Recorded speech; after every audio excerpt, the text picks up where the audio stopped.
So welcome to all of you, and the lecture is based on design of key and coupling. So this is second lecture of this chapter. आप सभी का स्वागत है फिर से। पिछले class में हम लोगों ने पढ़ा था की के बारे में, ठीक है। की एंड कपलिंग आपके चैप्टर का नाम है, इसके डिजाइनिंग पढ़ना है। तो हम लोगों ने डिस्कस किया था की, ओनली की के बारे में, इसके टाइप्स के बारे में, और उसमें से उसका कितने टाइप्स होते हैं और उन सभी का फंक्शन क्या होता है उसके बारे में जाना था, ठीक है। तो आज हम लोग फिर से लेक्चर को आगे बढ़ाते हैं और चलते हैं हमारे पीपीटी की तरफ जो हम लोगों ने तैयार किया है इस लेक्चर के लिए। आई होप आप सभी को आवाज़ क्लियर सुनाई दे रहा होगा। तो एक बार रिस्पॉन्स कर देंगे, आवाज़ क्लियर है ना? हेलो। यस सर जी। तो हम लोगों का जो चैप्टर है वो है डिजाइन ऑफ की एंड कपलिंग, और जो सब्जेक्ट है वो मशीन डिजाइन। बहुत इम्पोर्टेंट है मैकेनिकल इंजीनियरिंग के लिए। और इसमें सारा कुछ जैसे स्ट्रेंथ ऑफ मटेरियल्स और भी सब्जेक्ट मैकेनिक्स और सिंपल जो आपका इम्पोर्टेंट फार्मूला उस सभी का एप्लीकेशन यूजेस देखने को मिला होगा आप लोग। तो इसमें ये चैप्टर पढ़ने से पहले आप लोगों को ये ज़रूरी है कि स्ट्रेंथ ऑफ मटेरियल पर भी कमांड हो, मैकेनिक्स पर भी कमांड हो, और जो बेसिक फार्मूला होते हैं इंजीनियरिंग के उस सब पर भी कमांड हो, ठीक है।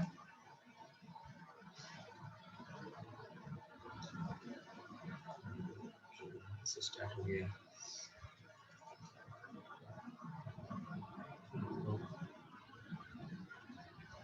इस एप्लीकेशन में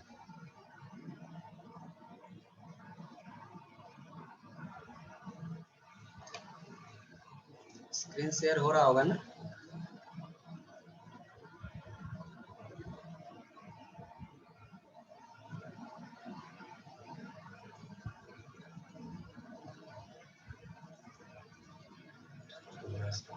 समय लग रहा है।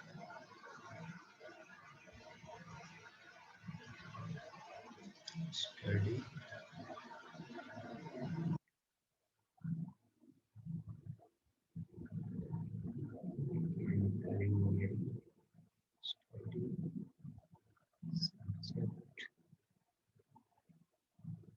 मशीन डिजाइन चैप्टर हमारा है डिजाइन ऑफ की एंड कपलिंग रिपीटिंग।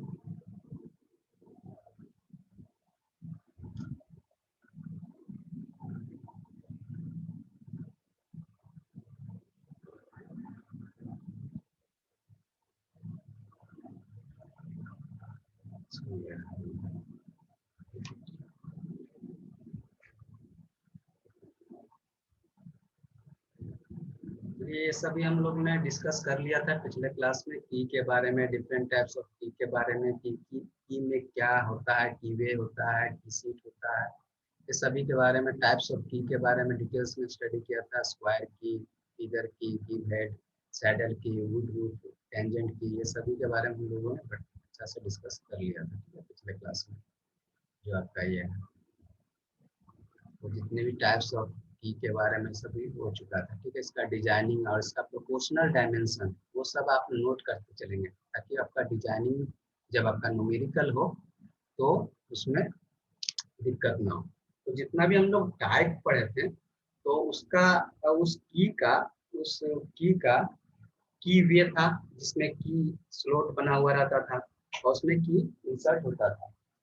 तो यहाँ पर उस की वे का क्या इफेक्ट पड़ता है उस शाफ्ट में, क्या होगा उस शाफ्ट में जब हम लोग की वे वहां पर देते हैं तो उस शाफ्ट के पर उसका क्या इफेक्ट पड़ेगा। तो जो आपका वो कीवे कट होगा उसमें शाफ्ट में, तो उसके कारण जो शाफ्ट का लोड कैरिंग कैपेसिटी होगा, जो लोड कैरिंग कैपेसिटी होगा, जितना उसका सहने का क्षमता होगा, वो क्या हो जाएगा, वो कम हो जाएगा। तो ये हम लोग पिछले क्लास में देखे थे और इसमें इसका इफेक्ट पड़ता है। तो की वे के कारण जैसे शाफ्ट है और शाफ्ट के आपका एक हब होगा और शाफ्ट होगा, तो शाफ्ट और हब में के बीच की लगता है और की दोनों को क्या करता है, कनेक्ट करता है। तो उस की वे के कारण, उस की वे के कारण शाफ्ट का जो लोड कैरिंग कैपेसिटी होता है, जो लोड सहने का जो क्षमता होता है, वह क्या हो जाएगा, रिड्यूस हो जाएगा। ठीक है, तो वह वह जो इफेक्ट होगा, कीवे का इफेक्ट होगा, वह क्या होगा, तो उसको हम लोग एक रिलेशन के थ्रू डिटरमाइन करते हैं। तो ये ज्यादा इंपॉर्टेंट नहीं है, लेकिन फिर भी आपको ये पढ़ लेना है एक रिलेशन को। ठीक है, तो वो किसके कारण होता है, तो ये स्ट्रेस कंसंट्रेशन के कारण हो जाता है। तो स्ट्रेस कंसंट्रेशन कैसे, तो जैसे शाफ्ट हुआ, तो शाफ्ट में जब की वे नहीं था, तो वह क्या था, वह एक अच्छा से मतलब रेगुलर शेप में था। ठीक है, और जब उसमें हम की वे लगा दिए, स्लॉट काट दिए, तो उसमें क्या हो जाएगा, उसका इरेगुलरिटी शेप हो गया। तो इरेगुलरिटी शेप होने के कारण उसका स्ट्रेस जो है एक जगह कॉर्नर पर इकट्ठा हो जाता है, तो उसको बोलते हैं स्ट्रेस कंसंट्रेशन। तो उसके कारण क्या होगा कि जो शाफ्ट का जो कैपेसिटी है, आपका लोड कैरिंग कैपेसिटी, वह कम हो जाता है। ठीक है, वह कम हो जाता है।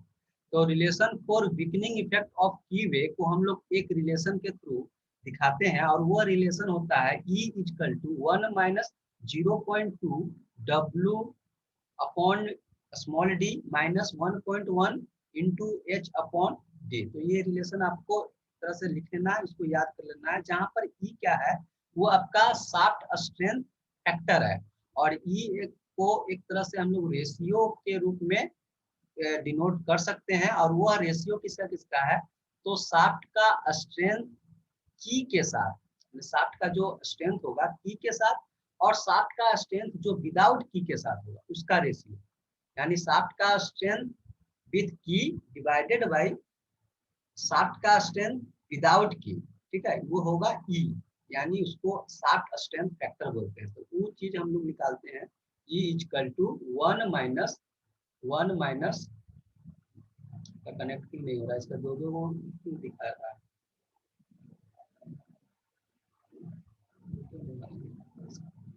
ठीक है, तो W equal to width of key, यहाँ पर W क्या डिनोट कर रहा है, की वे का चौड़ाई विथ, और D स्मॉल d क्या डिनोट कर रहा है, शाफ्ट का डायामीटर, और H क्या डिनोट कर रहा है, की वे का गहराई यानी डेप्थ। ठीक है, और वो होता है प्रोपोर्शन, हम लोग डायमेंशन लेते हैं थिकनेस ऑफ की T का हाफ, यानी T/2। ठीक है, लीजिए 3 आ गया।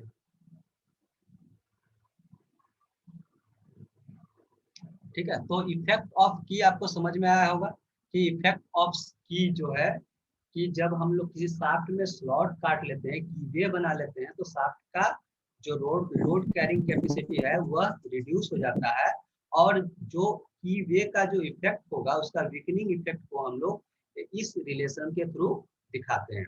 ठीक है, और इसके अलावा जो आपका जो शाफ्ट हो गया, कीट शाफ्ट, मतलब जिसमें जिस शाफ्ट में आप की वे बना दिए हैं, उसका जो शाफ्ट है, वह उसका जो स्ट्रेंथ है वह 75% हो जाता है सॉलिड शाफ्ट के। मतलब जो ओरिजिनल में जितना स्ट्रेंथ था, वो घट के कितना हो गया, 75% हो गया। 100% स्ट्रेंथ था ओरिजिनल में, लेकिन जब हम लोग की स्लॉट बनाए, तो वहां पर उस शाफ्ट का जो स्ट्रेंथ है वो हो गया कितना, 75%। ठीक है, तो इन केस ऑफ की वे इज टू लॉन्ग, यदि बहुत ज्यादा लंबा हो, and the key is sliding type, और जो आप देखेंगे की क्या है, स्लाइडिंग भी करता है, तो यदि की क्या है, स्लाइडिंग टाइप का है, तो then the angle of twist is increase in the ratio K theta. तो हम लोग जो एंगल ऑफ ट्विस्ट को है, उसको हम लोग इस फॉर्मूला से इंक्रीज कर सकते हैं, where K theta is equal to 1 plus 0.4 W upon D plus 0.7 H upon D, where K theta is equal to reduction factor for angular twist। तो यहाँ पर हम लोग K थीटा को कंसीडर करेंगे, जहाँ K थीटा आपका होता है reduction factor for angular twist. तो ऐसा इसको कब कंसीडर करेंगे, जब आपका की वे बहुत ज्यादा लॉन्ग हो, और की जो है आपका स्लाइडिंग टाइप हो, तब हम लोग इस रिडक्शन फैक्टर को हम लोग कंसीडर करेंगे। तो ये बात था कि जब की वे हम लोग बनाते हैं तो उसका शाफ्ट पर क्या इफेक्ट पड़ता है, ठीक है। इसके अलावा हम लोग बात करेंगे जो शंख की था, शंख की कौन क्या था कि जिसका हाफ पार्ट्स जो है शाफ्ट में रहेगा और हाफ पार्ट्स जो है हॉफ में रहेगा, यही था शंख की। तो शंख की पर फोर्स कौन कौन सा लग रहा है, इसको हम लोगों को जानना है, ठीक है। तो व्हेन ए की is used in transmitting torque, जब हम लोग ट्रांसमिटिंग टॉर्क में यूज करते हैं की को, क्योंकि आप वहां पर की कर लगा दिए कपर या आपका हब के साथ और शाफ्ट के साथ के बीच में, तो आपको क्या मेन मोटो क्या है, आपको टॉर्क को ट्रांसमिट करना। तो एक शाफ्ट से रोटर में या फिर एक शाफ्ट से दूसरे शाफ्ट में आपको टॉर्क को ट्रांसमिट करना है। तो उस दौरान आप लोगों को ये जो दो तरह का जो फोर्स है उसको कंसीडर करना पड़ता है, ठीक है। फोर्स लग सकता है, ठीक है। वो मतलब कौन कौन सा फोर्स है, वो फोर्स है आपका फर्स्ट वन है F1। F1 क्या है, due to fit of the key, तो की के फिट के कारण फोर्स लगेगा, मतलब आपका जो की है वो की वे में फिट हो चुका है, तो वहां पर आपको एक फोर्स कंसीडर करना पड़ेगा।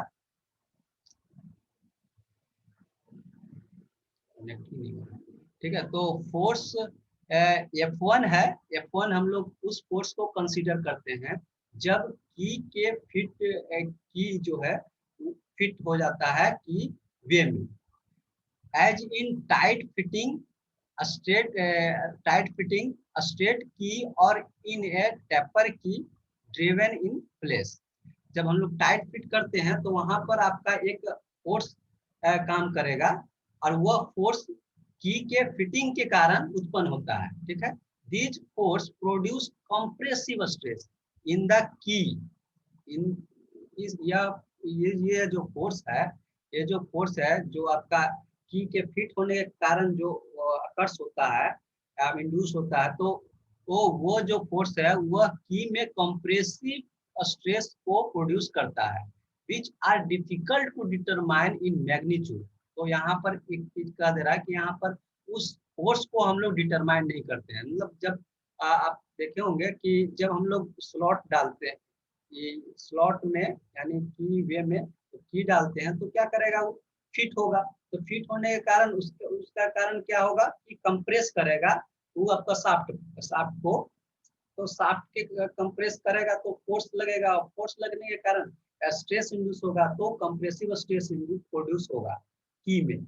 अब इस लेकिन इसको जो है इस कंप्रेसिव स्ट्रेस को हम लोग को डिटरमाइन करना थोड़ा डिफिकल्ट हो जाता है, और उस फोर्स को हम लोग करते हैं किसको, आपको कंसीडर करते हैं कंप्रेसिव स्ट्रेस, ठीक है। तो जब की का फिट होता है की वे में फिट होता है, तब उसके कारण कंप्रेसिव लोड लगता है, और कंप्रेसिव लोड के कारण कंप्रेसिव स्ट्रेस इंड्यूस होता है, और कंप्रेसिव स्ट्रेस को डिटरमाइन करना थोड़ा डिफिकल्ट हो जाता है। तो उस ये एक तरह का फोर्स लगा कि जब हम लोग की को हम लोग फिट करते हैं। दूसरा फोर्स है कि force F due to the torque transmitted by the shaft.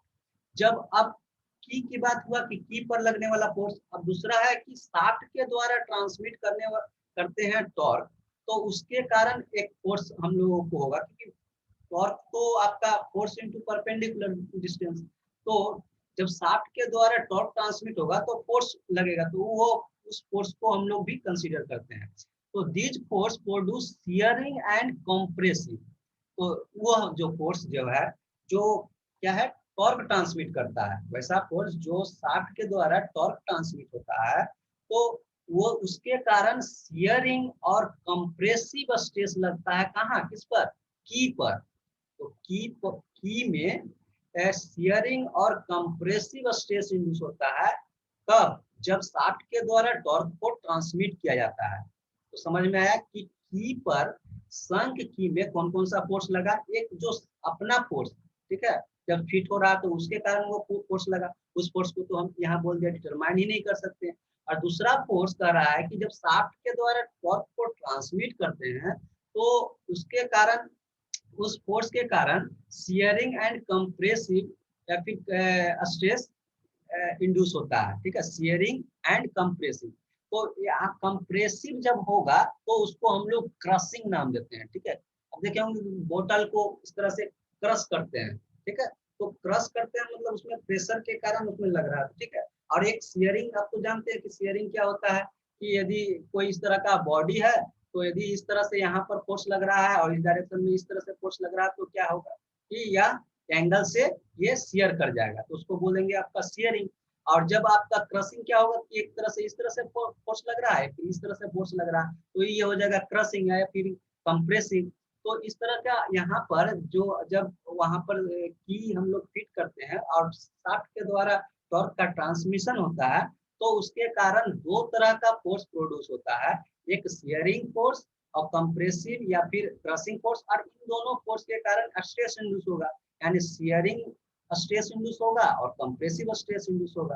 तो ये सभी आप लोगों को एक्सप्रेशन में वहां पर डिजाइनिंग के समय ये सभी फोर्स और स्ट्रेस को कंसीडर करना पड़ता होगा। तो देखिए यहाँ पर जो डायग्राम है, यहाँ पर देख रहे होंगे कि एक फोर्स हमारा इस तरह से लग रहा है, एक फोर्स हमारा इस तरह से लग रहा है, ठीक है। एक फोर्स जो है हमारा इस तरह से अपवार्ड लग रहा है, एक तरह से एक इधर डाउनवार्ड लग रहा है। तो देख रहे हैं कि इस एज में लग रहा है, इस किनारे पर लग रहा है, तो इसके कारण क्या होगा, इस फोर्स के कारण क्या होगा, शियरिंग स्ट्रेस इंड्यूस होगा। और ये वाला जो अपवार्ड और डाउनवार्ड जो फोर्स लग रहा है तो इसके कारण की में कौन सा स्ट्रेस इंड्यूस होगा, तो होगा क्रशिंग स्ट्रेस। तो ये आप लोगों को बात समझ में आया हो कि शंख की जब हम लोग फिट करते हैं तो उसमें कौन कौन सा फोर्स लगता है। अब बात करते हैं कि शंख की का स्ट्रेंथ क्या होगा, उसका मजबूती क्या होगा। आपको डिजाइनिंग करना है कि उसका मजबूती हम लोगों को कितना रखना है, ताकि जब आप कपल करेंगे, जब आप शाफ्ट को कपल करेंगे या फिर की करेंगे, वहां पर की लगाएंगे, तब वह टूटे ना, फेल्यूर ना हो, ठीक है, वह अच्छा से वर्क करे, ठीक है। तो उसको हम लोग वहां पर देखते हैं। तो स्ट्रेंथ ऑफ शंख की, स्ट्रेंथ ऑफ शंख की एक सिंपल आपका यहाँ पर डायग्राम है। एक शाफ्ट है, इसके ऊपर हम लोग की लगाते हैं, शंख की लगाते हैं जिसका लेंथ है एल। और यहाँ पर इसका ये आपका ये क्रॉस सेक्शन का आपका इंजीनियरिंग ड्राइंग है। तो यदि हम लोग टी जो कैपिटल टी है उसको टॉर्क कंसीडर करते हैं जो शाफ्ट के द्वारा ट्रांसमिट होता है, और जो एफ है वो टेंजेंशियल फोर्स हम लोग कंसीडर करते हैं जो शाफ्ट के सरकमफ्रेंस पर लग रहा है, शाफ्ट के सरकमफ्रेंस पर फोर्स लग रहा है। शाफ्ट का सरकमफ्रेंस इसका शाफ्ट का जो परिधि होगा उस पर जो है टेंजेंशियल फोर्स एफ एक्ट कर रहा है, उसको हम लोग एफ से डिनोट किए। और शाफ्ट का जो डायामीटर है उसको हम लोग स्मॉल डी से डिनोट किए, और की का जो लेंथ है उसको एल, और की का विथ है उसको डब्ल्यू से, जो यहाँ पर तो की में देखे होंगे विथ होगा, थिकनेस होगा और लेंथ होगा, तो की का जो विथ है उसको डब्ल्यू से, की का जो थिकनेस है उसको टी से, और जो की का मटेरियल है और उसके लिए जो शियर एंड क्रशिंग स्ट्रेस है उसको हम लोग respectively tau and sigma C से डिनोट कर रहे हैं, ठीक है। टाउ से जनरली शियर स्ट्रेस को ही डिनोट करते हैं, और sigma for stress and C for crushing, ठीक है, या फिर कंप्रेसिव। तो यहाँ पर सिग्मा सी क्रशिंग स्ट्रेस किसके लिए, की के लिए, की के मटेरियल के लिए हम लोग कंसीडर कर रहे हैं, ठीक है। तो कह रहा है कि जो transmitted by the shaft, torque transmitted by the shaft when की इज क्रशिंग और व्हेन की इज शियरिंग, ठीक है। दोनों स्थिति में क्योंकि टॉर्क तो एक ही शाफ्ट से पूरा होके जा रहा है ना, तो दोनों स्थिति में क्रशिंग, जब की क्रश हो रहा है उसके दौरान टॉर्क का ट्रांसमिशन, और जब की शियरिंग हो रहा है उसके दौरान टॉर्क का ट्रांसमिशन क्या होगा, डिफरेंट तो नहीं होगा, नहीं ना होगा, इक्वल होगा। और इक्वल होगा तो उसी चीज को हम लोग, उसी को हम लोग कंसीडर करके इसको हम लोग एक्सप्रेशन तैयार कर रहे हैं, ठीक है। कि जब क्रशिंग हो रहा है तब जब की क्रशिंग हो रहा है तब शाफ्ट का ट्रांसमिटेड टॉर्क, और जब की शियरिंग हो रहा है तब शाफ्ट का ट्रांसमिटेड टॉर्क दोनों क्या होगा, इक्वल होगा। ठीक है, एक जब जब की यहाँ पर शियर हो रहा है और जब की आपका क्रश हो रहा है, ठीक है, तो दोनों स्थिति में टॉर्क जो है इक्वल होगा, यहाँ पर इक्वल होगा। और टॉर्क बराबर क्या होता है, फोर्स इनटू परपेंडिकुलर डिस्टेंस, वैसा फोर्स जो किसी भी एलिमेंट को रोटेट करवा दे। तो हम लोग क्रशिंग की बात कर रहे हैं, तो क्रशिंग फोर्स क्या हो जाएगा, जब आपके पास स्ट्रेस है तो स्ट्रेस है और एरिया है, तो फोर्स क्या हो जाएगा, स्ट्रेस इनटू एरिया। तो क्रशिंग स्ट्रेस हमारा क्या हो गया, क्रशिंग स्ट्रेस हो गया हमारा सिग्मा सी, क्रशिंग स्ट्रेस हमारा हो गया सिग्मा सी। ठीक है, क्रशिंग स्ट्रेस हमारा हो गया सिग्मा सी। और क्रशिंग कहाँ पर हो रहा है, किस एरिया में हो रहा है, तो क्रशिंग हमारा क्रश कंप्रेसिव हमारा यही हो रहा है ना, एक ऊपर वाला अपवर्ड फोर्स और डाउनवर्ड फोर्स, यहाँ से एक अपवर्ड फोर्स डाउनवर्ड फोर्स, एक अपवर्ड फोर्स, इसके कारण ये हो रहा। तो यहाँ पर देखिए कि इसका जो टोटल लेंथ एरिया क्या होगा, तो एरिया होगा लंबाई गुने चौड़ाई। तो यहाँ पर जब क्रॉसिंग एरिया क्या होगा, क्रॉसिंग का जो इफेक्टिव एरिया होगा वो क्या होगा, तो वो होगा थिकनेस का आधा। आधा हम लोग क्यों ले रहे हैं, क्योंकि आधा जो है, आधा पार्ट जो है आपका शाफ्ट पे होता है और आधा पार्ट क्या होता है, हब में होता है। तो जो क्रश होगा वो हाफ पार्ट में ही होगा, इसलिए उसका जो आपका थिकनेस है, मोटाई है, उसका हम लोग आधा ले लिए, और जो आपका की का जो लंबाई है वो ले लिए एल, वो पूरा एल, एल इंटू आपका क्रॉसिंग कहाँ होगा, थिकनेस पर ही होगा ना, तो थिकनेस का हाफ ले लिए। हाफ क्यों लिए, क्योंकि हाफ पार्ट्स तो आपका की वे में है, ठीक है, और हाफ पार्ट्स जो है आपका हब में है, और हाफ पार्ट्स आपका शाफ्ट में है। तो इसलिए T/2 लिए, और ये हो गया एल की के लिए, तो ये आपका एरिया हो गया, और एरिया इनटू स्ट्रेस हो गया ये आपका। ये टोटली आपका फोर्स दे रहा है, कैसा फोर्स, क्रशिंग फोर्स दे रहा है, और into D/2 perpendicular distance D/2, यानी आपका ये आपका रेडियस इतना तक ये डिस्टेंस होगा, तभी आपका वो जो है क्रशिंग के कारण वो टॉर्क प्रोड्यूस होगा। ठीक है, तो ये आपका ये हो गया, ये क्रशिंग, जब की क्रशिंग कर रहा होगा तब टॉर्क का ट्रांसमिशन आपका ये हो जाएगा L into T/2 into sigma C into D/2। ठीक है, अब जब शेयरिंग कर रहा है, जब आप देखें कि अब की में क्रशिंग भी होता है और शेयरिंग भी होता है, तो शेयरिंग कौन कौन सा, शेयरिंग का एरिया क्या होगा, तो शेयरिंग का एरिया क्या होगा, एक तो इसका की का जो पूरा लंबाई कितना है वो हो गया, और उसका जो चौड़ाई है वो, यही दो एरिया है, यानी लंबाई इंटू विड्थ का जो एरिया है, यही वो पोर्शन है जहां पर की क्या करेगा, शेयरिंग करेगा, इसलिए एल इंटू हम लोग यहाँ डब्ल्यू लिए। ठीक है, अब जो है शेयरिंग स्ट्रेस क्या कंसीडर किए हैं, तो शेयरिंग स्ट्रेस यहाँ पर टॉ कंसीडर किए हैं सिर्फ, तो ये हो गया टॉ इंटू अब आपका ये हो गया पूरा टोटल फोर्स, और इंटू डिस्टेंस तो D/2।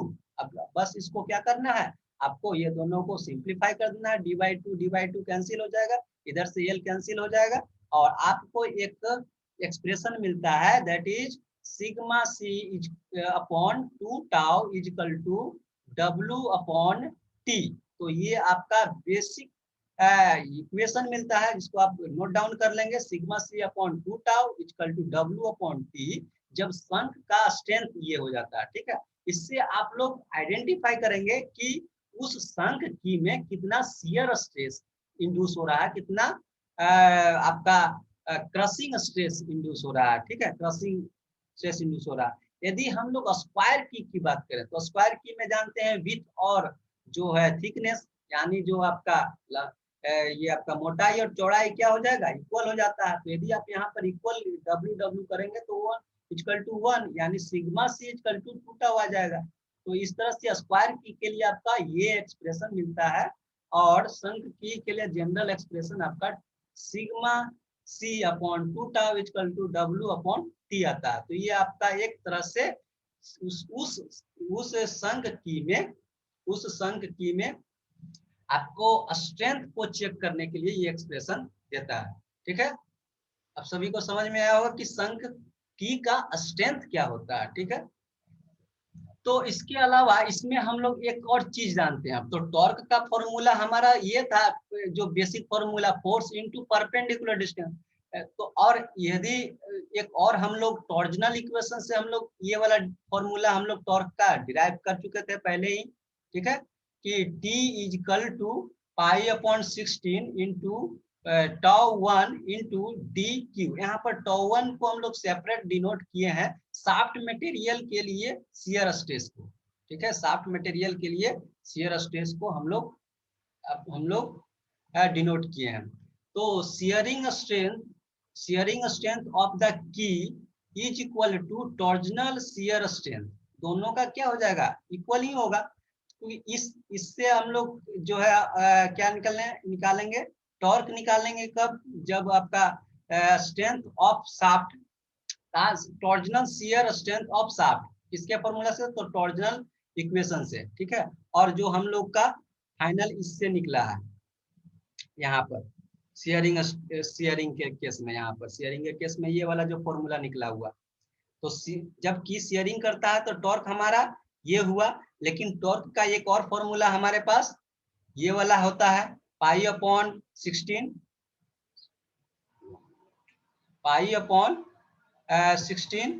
Into tau 1 into D Q. तो दोनों तो टॉर्क इक्वल ही होना चाहिए, तो दोनों को फिर से हम लोग इक्वेट कर दिए। इससे हम लोग का एक और एक्सप्रेशन मिल जाएगा, यानी shearing strength of the key is equal to, यहाँ पर आपका ये आ गया L into W into tau into D by two equal to, यहाँ पर ये आपका ये टॉर्जनल शियर स्ट्रेंथ के कारण जो है टॉर्क क्या होगा, पाई upon 16 into tau 1 into D Q. तो यहाँ से ये दोनों एक कंप्लीट आपका जो सॉफ्ट मटेरियल का जो टॉर्क होगा, उसके कारण जो टॉर्क होगा वो आपका पाई upon 16 into tau 1 into D Q होगा। और जो आपका की में की जब शेयरिंग करता है तब टॉर्क क्या होगा, तो दोनों क्या हो जाएगा, इक्वल होगा।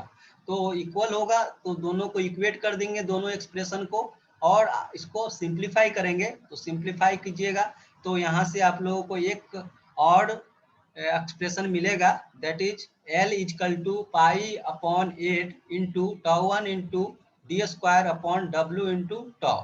ठीक है, तो यहाँ से आप लोग फर्दर इसको सिंप्लीफाई करेंगे, क्योंकि जब W होता है यानी विड्थ जो होता है वो D/4 होता है, जो आपका शाफ्ट का डायमीटर होगा उसका 1/4। तो ये आपका डायमेंशनल प्रोपोर्शनल होता है। जो हम लोग डिजाइनिंग में टेक करते हैं तो W के जगह D/4 लिखेंगे। तो finally we get L equal to pi D upon 2 into tau 1 upon tau. तो टाउ 1 क्या था यहाँ पर, तो शाफ्ट मटेरियल के लिए शियर स्ट्रेस, और टाउ क्या था हमारा, की मटेरियल के लिए शियर स्ट्रेस। यदि दोनों का मटेरियल एक ही हो तो दोनों इक्वल हो जाएगा, दोनों का जो शियर स्ट्रेस होगा वो इक्वल होगा, दोनों एक ही मटेरियल से बना है। तो यदि हम लोग इक्वल कर देंगे तो एल इक्वल टू क्या हो जाएगा, पाई इंटू डी अपॉन में 2, और पुट कर दीजिए पाई का वैल्यू 3.14 और बाई 2। जब इसको सिंप्लीफाई करेंगे L equal to 1.571 into D. तो यहाँ से हम लोग एल यानी जो वो की था, की के लेंथ को यहाँ से हम लोग निकाल सकते हैं 1.571 इंटू डी। ठीक है, तो जब संक की है तो संक की जब आपका हो तो उसका जो स्ट्रेंथ होगा उसको एक्सप्रेशन के लिए हम लोगों के पास कौन कौन सा एक्सप्रेशन मिला, sigma C upon 2 tau is equal to W upon T. तो एक यहाँ से एक्सप्रेशन मिला, और आपको एक एल यहाँ से एक्सप्रेशन मिला। यदि मटेरियल अलग अलग हो, की का मटेरियल अलग हो और शाफ्ट का मटेरियल अलग हो, तब हम लोग एल का जो की का लेंथ है उसको हम लोग इस फॉर्मूला से, यदि दोनों का मटेरियल सेम मटेरियल से हो तो L equal to 1.571 into D. ठीक है, ये आपका संक की को कंसीडर करके हम लोग को एक्सप्रेशन को देख रहे थे, डिजाइनिंग के लिए सभी यूज होगा, तो इसको आप ध्यान में रखेंगे।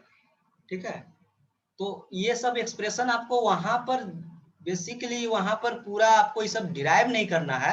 मैं इसलिए बता रहा हूँ कि ये आपको ये ना लगे वहां जब आप अप्लाई करेंगे तो ये ना लगे कि ये वाला फॉर्मूला कहाँ से आ गया। ठीक है, तो ये यहाँ तक जो था वो आपका कंप्लीटली की, टाइप्स ऑफ की, और की का स्ट्रेंथ क्या होगा और उसका डिजाइनिंग क्या होगा, वो सभी कुछ हम लोगों ने यहाँ तक पढ़ा। अभी नेक्स्ट जो लेक्चर है उसमें हम लोग टाइप्स ऑफ कपलिंग के बारे में पढ़ेंगे। ठीक है, टाइप्स ऑफ कपलिंग और डिफरेंट टाइप्स ऑफ कपलिंग, जैसे कि आपका सॉफ्ट कपलिंग यहाँ पर देख रहे होंगे। तो इस तरह का जितना भी आपका सॉफ्ट कपलिंग आपका सिलेबस के अनुसार पढ़ना है उस सभी को हम लोग इस नेक्स्ट लेक्चर में देखेंगे। ठीक है, तो नेक्स्ट लेक्चर फिर से ज्वाइन कीजिएगा। तो इसको यहीं आज इस लेक्चर को यहीं तक हम लोग रहने देते हैं, फिर नेक्स्ट लेक्चर में हम लोग सॉफ्ट कपलिंग के बारे में डिटेल्स में हम लोग देखेंगे। ठीक है।